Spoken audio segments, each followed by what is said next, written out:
அண்ணா பல்கலைக்கழகத்தின் பட்டமளிப்பு விழாவை உயர்கல்வித்துறை அமைச்சர் பொன்முடி புறக்கணிக்க இருப்பதாக தகவல் வெளியாகியிருக்கிறது. ஆளுநர் RN ரவி பங்கேற்று மாணவர்களுக்கு பட்டங்களை வழங்க உள்ள நிலையில் உயர்கல்வித்துறை அமைச்சர் பொன்முடி இந்த விழாவை புறக்கணிக்க முடிவு செய்திருப்பதாக தகவல் வெளியாகியிருக்கிறது.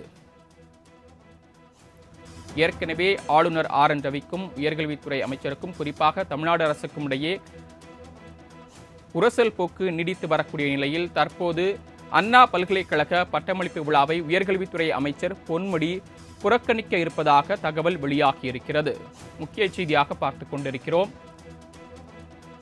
கூடுதல் விவரங்களை வழங்குவதற்காக செய்தியாளர் நந்தினி இணைப்பில் காத்திருக்கிறார். நந்தினி, இந்த தகவல் குறித்த கூடுதல் விவரங்களை பதிவு பண்ணலாம். வணக்கம் சரவணன். அண்ணா பல்கலைக்கழக பட்டமளிப்பு விழாவை உயர்கல்வித்துறை அமைச்சர் பொன்முடி புறக்கணிக்க இருப்பதாக தற்போது அண்மை தகவல் வெளியாகியிருக்கிறது.